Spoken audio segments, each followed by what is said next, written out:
You're here basically, right? You live here. You're part Most of the system time, yeah. now. Yeah, really. I guess, yeah. Yeah. I integrated. Yeah. I mean, obviously, it's pretty much based on money. The system here.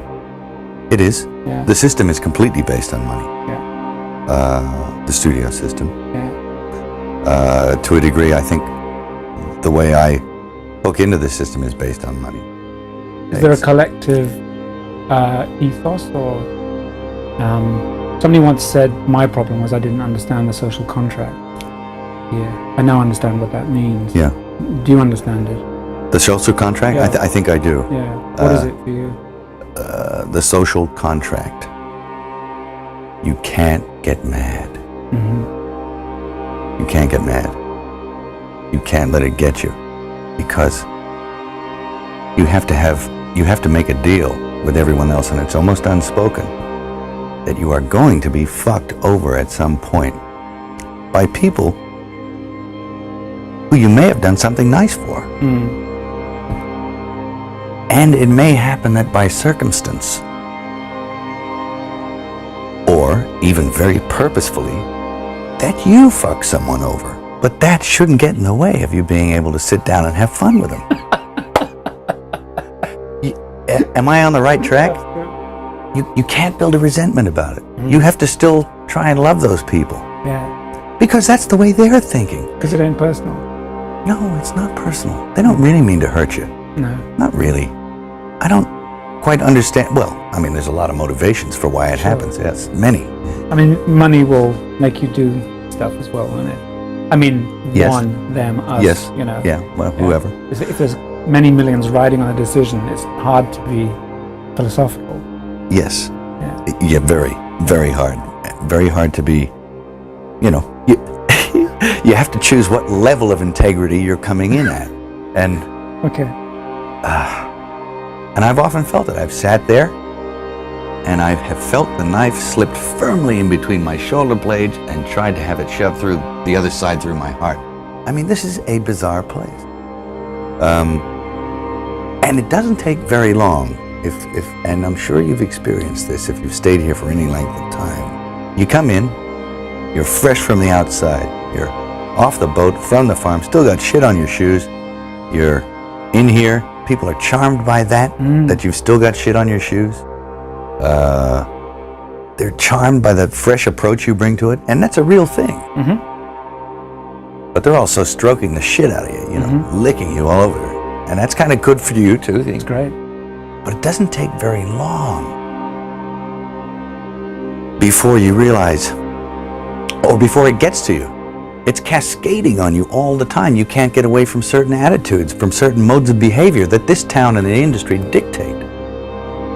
And no matter how strong you are, when you come in off the farm with those convictions and a certain line of attack, no matter how strong you are going to be affected by this place. His whole opinion about women on film, from beginning to end, is very brief. He says, women on film, either naked or dead. Both is better. And it's like, whoa, ooh. The man has got a spiritual malady for a start. I mean, the scary thing is that I think a lot of people think that. Maybe not to that extreme. There are people, well-meaning people, and you'll know within 15 minutes. If this is a person you want to work with. Yeah. Christopher Walken, first time I ever did a casting session in America. Yeah. Terrified me. Me too. I mean, fucking hell. I came to meet the guy. They said, oh, he's flying in from God knows where. Yeah, but he didn't need a plane, right? Yeah. It's like He didn't need a plane. He came in, he was doing all the kind of Scorsese stuff. And I said, have you had a chance to read the script? And he looked at me and he said, did you like my face? And I went, yes. And he said, but that's fucking great, because if you don't, get De Niro. Fuck you, I'm out of here. And we stood up and walked out. And everyone said, well, that I think was quite a good meeting. No, he came to see me on a rooftop in New York. I said, hey, can I talk to you? And he said, sure. He floated in, sideways, through a crowd of people. He was wearing black. And it was like one of those old vampire movies where they don't walk, but they glide. And he was a dancer, you know, so he has he's very,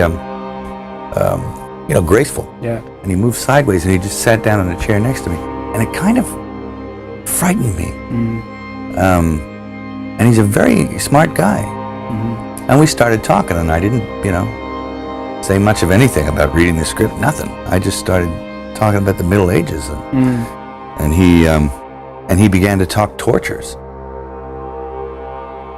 And we swapped tortures because I'd read this book on torture, and I tried to recall some of the most heinous things I'd ever read in this book, and he was like, oh, and he'd try and top it, and and my assistant was there, and he left because he couldn't stand it anymore. Yeah. The air had turned cold, and then he left, and I wanted to leave, and because I knew that I didn't want to work with him, and he was getting scary. Yeah. And then I turned around, and it was on top of the Peninsula Hotel. I turned around to avoid his steady gaze at one point, and I was looking at a building with the top of the sixes on it. So there was a huge illuminated 666 in red. And I went from that to that to that, and he started smiling. And I thought, oh no, Chris Walken is the Antichrist, I'll think, and you'll resent it for a little while, then you have to let it go. Otherwise, you'll eat yourself alive. And I think it takes that kind of cockroach resilience to survive in this town. When I came over here, I was in my mid-20s. Right. The first time I really came over here. I had a whole bunch of weird paranoid suspicions about what the hell was going on, because there was a lot of stuff I couldn't understand. Right. And nobody was really bothering to explain it to me. They don't. And I formed a bunch of opinions about the town and about the people in it that were like, surely that couldn't be, because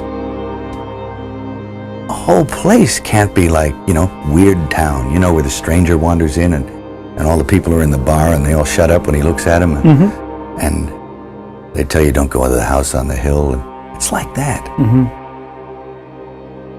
And then you go away and you think, no, I was wrong. I mean, that's insane thinking. I'm paranoid.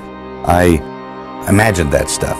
That couldn't be the reason for why so-and-so was acting like, could it? And then you find out later on the track that you were exactly on track with a lot of this stuff. Not specifically on track, but that you could, that some of your worst nightmares were real at the time, and you think, now this is what I mean by actually starting to swim up or downstream with the rest of the salmon, eventually, if you stay here long enough. Yeah. You'll find yourself doing that. And you have to, there's a way of doing it without doing it. That takes time. And it takes relaxation.